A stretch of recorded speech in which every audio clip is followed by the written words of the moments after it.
नमस्कार, मैं हूं आपके साथ रोहित। एनएफ न्यूज पर आपका बहुत बहुत स्वागत है और मेरे साथ है मेरे सहयोगी नाविद जी। तो बात आज करेंगे जातिगत जनगणना को लेकर, क्योंकि 2024 लोकसभा चुनाव भी हैं और इस बीच लगातार मुद्दा उठ रहा है जातिगत जनगणना को लेकर।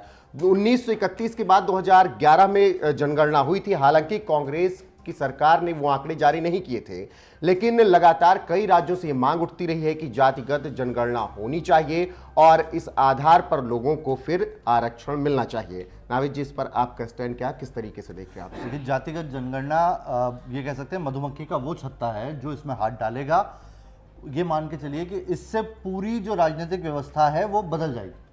अभी की मौजूदा स्थिति में जो राजनीतिक एक जो सिनेरियो बना हुआ है वो पूरी तरीके से चेंज हो जाएगा, बदल जाएगा, ऐसा मानती है कई सारी पार्टीज और वो बार बार इसकी बात भी कह रही है, वकालत भी कह रही है। यही सोच के आप ये देखिए कि अभी हमने खबर सुनी थी कि जूम मीटिंग हुई और उस जूम मीटिंग में 4 घंटे तक बहुत ज्यादा माथापच्ची चली कि किस तरीके से 2024 में घेरना है।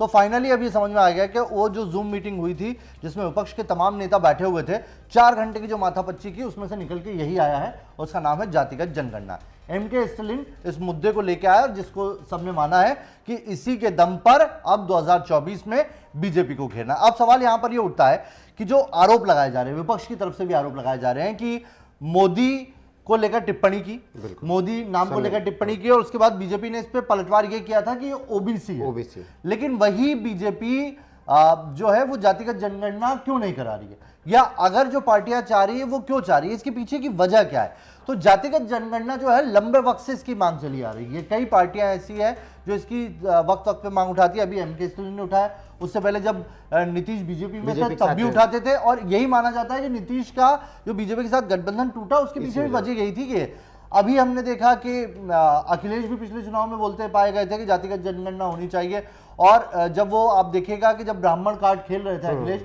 परशुराम जी का वो अलग अलग जगह रैलियां निकाले तब भी जातिगत जनगणना की बात। अभी जो समझ में आ रहा है, जो मोटा मोटा सिनेरियो समझ में आ रहा है, अभी एक पॉलिटिकल थिंकर है जो इस जातिगत जनगणना को लेकर सभी पार्टियों से मिल रहे हैं और उनका ये मानना है कि आने वाले चुनाव में जातिगत जनगणना पर ही चुनाव होगा, और वो है प्रशांत किशोर। लेकिन फिर भी प्रशांत किशोर सबको पिच कर रहे हैं, प्रशांत किशोर सबको बता रहे हैं कि अगला चुनाव इस पर लड़ो, आपका खेल हो जाएगा, आप जीत जाओगे, या जो भी है माहौल आपके पक्ष में बन जाएगा। आपका सवाल? लेकिन बीजेपी बात करती है कि मोदी सरनेम पर जब राहुल गांधी टिप्पणी करते हैं, उनकी संसद की सदस्यता जाती है, वो दोषी करार दिए जाते हैं, 2 साल की सजा होती है। लेकिन फिर बीजेपी क्यों जातिगत जनगणना नहीं करवाना चाहती है? बहुत अच्छा सवाल है। उसके पीछे सबसे बड़ी वजह है कि बीजेपी को देखिए 70 साल से कांग्रेस थी, कांग्रेस को हटाने में 70 साल लगे हैं बीजेपी को भी। जनसंघ, जनसंघ के बाद जनता पार्टी, जनता पार्टी के बाद बीजेपी, भारतीय जनता पार्टी, जनता पार्टी की सरकार भी चली, उसके बाद अब भारतीय जनता पार्टी की सरकार चल रही है। लंबा वक्त लगा। इन 70 सालों में बीजेपी अब जाके तो कन्विंस कर पाई है देश को कि भैया सारी जातियों पे हम बात नहीं करेंगे, हम धर्म पे बात करेंगे, हम हिंदू धर्म पे बात करेंगे और हिंदू धर्म के आधार पर वो आगे बढ़ा है। अगर फिर से वही जातिगत जनगणना हो, जातिगत जनगणना है क्या और उसमें दिक्कत क्या है? जातिगत जनगणना इससे पहले भी हुई थी, 2011 में हुई थी, लेकिन उसके डेटा जारी नहीं किए गए। ये कहा गया कि उसमें बहुत सारे एरर्स हैं, उसके अंदर बहुत सारी गलतियां हैं, त्रुटियां हैं जो क्लियर नहीं हो पाई है और इस वजह से उसे नहीं जा।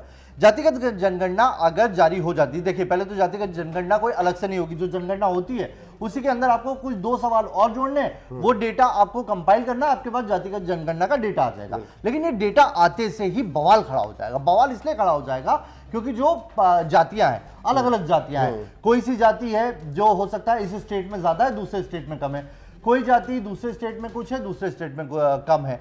तो ऐसे में उन जातियों को अपने इलाके भी मालूम पड़ जाएंगे, उनको अपनी स्टैंड भी मालूम पड़ जाएगी, और ये माना जा रहा है, मतलब ये एक हाइपोथेटिकल सिचुएशन है जो मैं आपके सामने रख रहा हूं। ये माना जा रहा है कि जातिगत जनगणना जिस वक्त हो गई उस वक्त ओबीसी सबसे ज्यादा पावर में आ जाएंगे। अब हम ये कहें कि अगर ओबीसी भी सबसे ज्यादा पावर में आ जाएंगे तो प्रधानमंत्री नरेंद्र मोदी तो ओबीसी का सबसे बड़ा चेहरा है, उनके दम पे कैसे लड़ोगे? लेकिन दिक्कत जो सरकार चला रहा है ना उसके लिए हो जाएगी। सरकार चलाने वाले में 17 जो जातियां हैं वो सामने आ जाएंगे, बोलेंगे हमें आरक्षण दो। ये तक हो जाएगा कि ओबीसी प्राइवेट कंपनियों में आरक्षण मांग लेंगे, इतना ज्यादा है। ये माना जाता है कि 2011 में डेटा जारी नहीं किए गए, नीति आयोग के उपाध्यक्ष के तौर पर, उपाध्यक्ष के अध्यक्षता में एक कमेटी बनानी थी, वो कमेटी बन नहीं पाई। उनके पास जो फाइंडिंग्स आई थी और उन्होंने जो मीडिया के साथ थोड़ी बहुत शेयर की थी, उसमें यह था कि ओबीसी उस वक्त पे जो त्रुटियां हैं, एरर है 2011 में, उसमें भी कम से कम 62% जा रहा है। अगर पूरे देश में ओबीसी 62% है और अगर आज जातिगत जनगणना होती है और वो 70 पार कर जाता है, सोचिए देश में बवाल काट देगा ओबीसी। ओबीसी ना सिर्फ ये मांगेगा कि हमें जातिगत जनगणना से हमें आरक्षण दीजिए, आरक्षण का एक नया खेमा चालू होगा। उसके बाद ओबीसी की तमाम जातियों को हर स्टेट में आपको आरक्षण देना होगा, सरकारी नौकरियों में देना होगा, एजुकेशन में देना होगा। उसके बाद आपको प्राइवेट सेक्टर में भी ओबीसी मांग कर लेगा और पूरा सिनेरियो बदल जाएगा। अब जो जैसे समाजवादी पार्टी, यादव की पार्टी हो गई वोट है, बैंक है उनका, तो उनको ये लग रहा है कि इससे हमें फायदा हो जाएगा, लेकिन फायदा उनको भी नहीं होना है, नुकसान। देखिए जो सरकार चलाएगा, जो ऊपर होगा ना, उसको दिक्कत आएगी। जो विपक्ष में होगा, देखिए विपक्ष में क्या होता है ना, आपको तो गिराना है, आपको कुछ बनाना तो है नहीं। आप क्या करते हैं कि जो कोई सा स्ट्रक्चर बना हुआ है उसके ऊपर सवाल खड़े करो, उसको तोड़ दो और उसके बाद जो होगा देखेंगे, बाद में कौन सा हमें ऑन करना है हम भी हटा देंगे। तो अभी वो वाली सिचुएशन है। इन लोगों को भी नहीं पता है कि कल को जातिगत जनगणना से हमें कितना नुकसान होगा, एम.के. स्टालिन को कितना नुकसान होगा वो नहीं जानते। हो सकता है उनकी राजनीति खत्म हो जाए।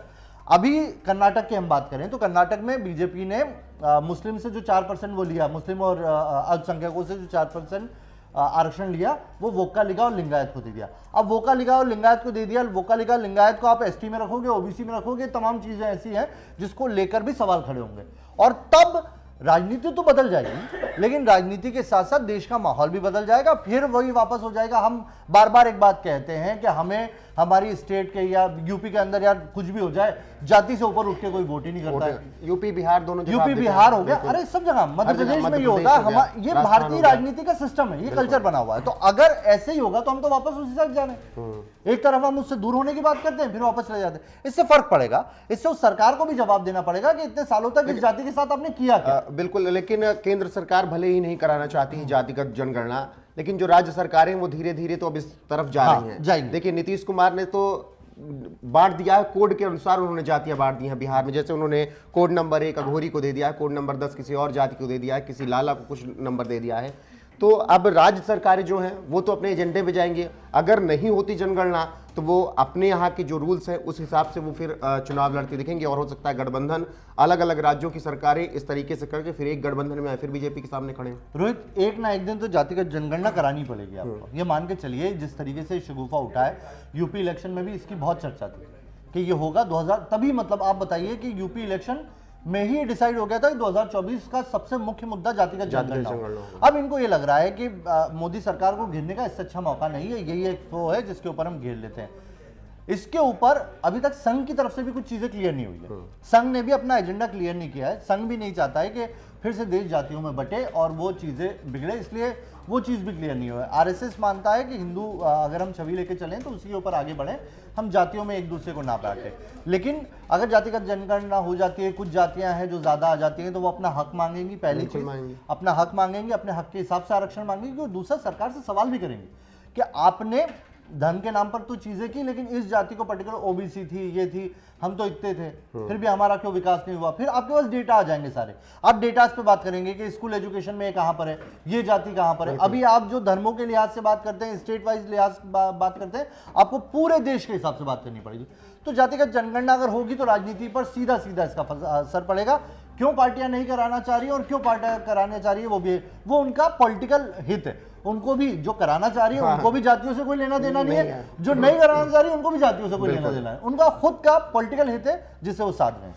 तो बिल्कुल यही जो मुद्दा है कि जातिगत जनगणना को लेकर इस वक्त बवाल मचा हुआ है और लगातार राहुल गांधी की सदस्यता मोदी सरनेम लेने की वजह से गई थी, उसके बाद से ही विपक्ष एकजुट हुआ है। जिस तरीके से हमने बताया कि एक वीडियो कॉल होती है, वीडियो कॉल के जरिए, वीडियो कॉन्फ्रेंसिंग के जरिए पूरी बातचीत होती है और 2024 का एजेंडा तय किया जाता है। तो देखना होगा कि आगे केंद्र सरकार क्या कुछ फैसला लेती है, जो विपक्ष की राज्य सरकारें हैं वो किस तरीके से फैसला लेती हैं। क्योंकि हमने बिहार में देखा है नीतीश कुमार ने किस तरीके से जातियां बांटी हैं और साथ ही उनका कोड नंबर भी जारी किया है। तो बहरहाल आगे जो कुछ भी होगा आपको अपडेट मिलती रहेगी। और जैसा कि नावेद जी ने बताया कि ये जातिगत जनगणना अपने फायदे के लिए ही, चाहे विपक्ष हो या फिर चाहे पक्ष हो जो सत्ता में है, वो सब अपने लिए कराना चाहती हैं, किसी जाति के हित के लिए नहीं।